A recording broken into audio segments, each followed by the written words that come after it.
Right, today I'm going to talk about the Slip D rig.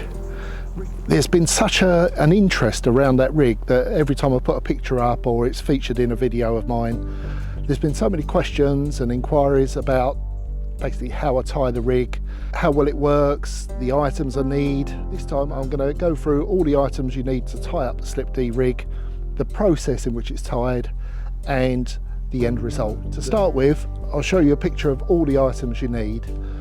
I will go through each item one by one as they're used within the rig, so don't worry if you miss it at the beginning. I'll describe each item, the size, the strength, which one I use basically. Step by step, tie the entire rig up and you'll end up with the Slip D rig, which so many of you have asked for. So here we go. I will start by saying that the Slip D isn't my rig as such. You know, I didn't invent it or anything like that. It was around a long time before I used it. This is just my slant on it. This is the way I use it. There's different ways you can tie it up, different items you can use, different hook patterns, hook links, etc, etc. This is the one I use, my version of the Slip D rig.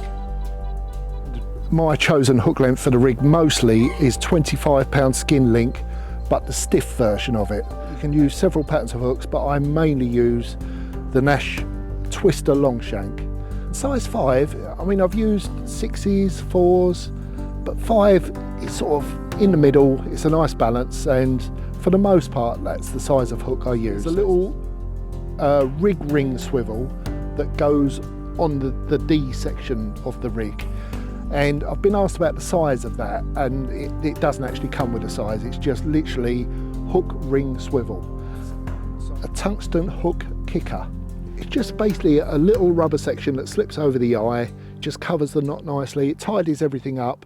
It's just a nice little finishing item to the hook, so I need one of those. A stripping tool to strip some of the coating off the braid. There's a little bit. Some tungsten putty. There's a little bit of that I use on the rig. And at the very end of the rig, there's a size 8 ring swivel.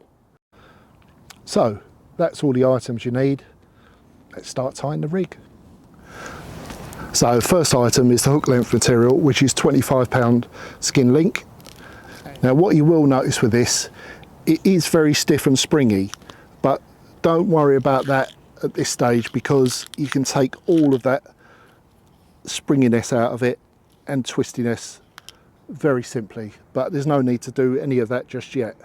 Rig stripping tool, and the first thing is just to strip some of the section of coating, about 3.5 inches. There's nothing too precise about this rig. You can adapt it as you go, but you do need to strip some of the coating now. So right, it's just, there we go. Right, next thing, this is the size 5 long shank twister. Right, so the first thing to do with this is to go through the eye from front to back, then simply back through the eye of the hook. So what you've effectively got is a loop of hook length going through the eye of the hook from front to back. Right, now what you need is one of the little hook ring swivels. This is probably the most fiddly part of the whole tying process. One, I've got big fat fingers. Well, enough practice makes perfect, as they say. So what you need to do is put the ring of the small swivel over the loop that you've made. The next thing is to pass the end of the loop over the end of the hook, so that the loop that's gone through the eye now goes over the point and the bend of the hook. So basically you're forming a D section on the shank of the hook. Now this is the bit where you need to adjust it just right, because I stripped too much really. I've stripped about 4.5 inches. That's more than what I'll need for the whole rig. So what I do is pull the loop itself back through the eye of the hook, and I'll do this until the end of the loop that is now over the shank of the hook. I do it until that's around level with the point, between the point and the barb of the hook. Now what we do is the knotless knot. Do 4 or 5, maybe 6 turns around the hook, and that also clamps down on the tag end, stops that moving. And why I say 4, 5 or 6, because nothing's absolutely set in stone here, but what it does, or what I'm trying to do, is get the correct length of the coated braid that's been stripped when it passes through back through the eye, but end up with about a centimetre and a half of stripped braid when it goes back through the eye of the hook. So then I'll simply snip the hook length off. And again, with length of hook length, you know, it's a bit of a personal thing. People say, how long do you use your hook lengths? Most people tend to use them a lot shorter than me. I would use between 9 and 11 inches, something like that. And there we go. We're getting very close now. You've still got a tag end from the original offcut, so you just snip that tag end off and that doesn't slip, you know, that stays in place. I've used it countless times in all sorts of situations, and just that simply looping it around the hook, around the tag end, that holds it in place. The next thing we need is one of these little tungsten hook kickers. It keeps everything in place, tidies the rig up, and it gives that little kick for the hook to turn in the fish's mouth. Over the hook length, down to the eye. I do wet the eye of the hook a little bit just to let it slip over a little bit. And now this is the point where I like to straighten out the hook length, because I still got to put a little bit of tungsten putty on the rig itself. The way I do it, you just need to put some heat in it. You can do it over a kettle. Most times I just put it in my teeth and run my fingers up and down, and you can feel it start to burn on your finger and thumb. But what it does, it straightens that out perfectly. And what I find with the stiff coated version, it straightens out a lot nicer, and that is very nice straight hook length. Just a little blob tungsten putty. Only needs a little bit, about the size of a BB split shot, for those who can remember what they are.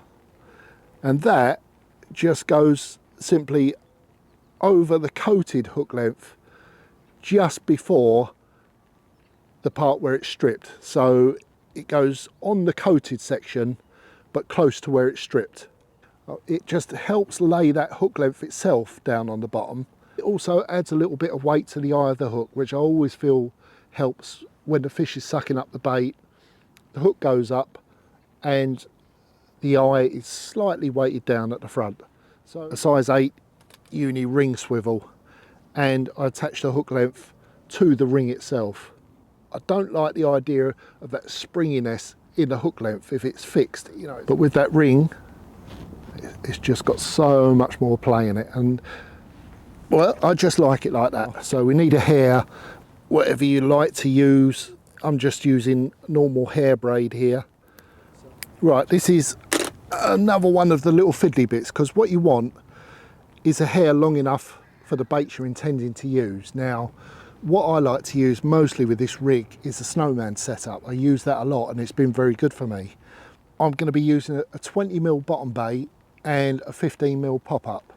Over the years I've just got very good at guessing it, but the idea really is that when you place the boilies on the hair and pull them tight up against the stop, the big bait, the bottom bait, is just pushed in to the eye of the rig ring swivel.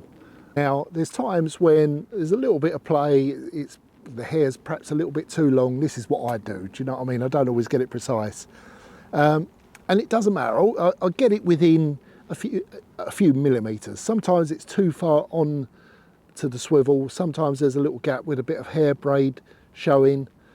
That doesn't seem to matter, as long as it's not overly too long or overly too short. You don't want it pressed up right against the hook.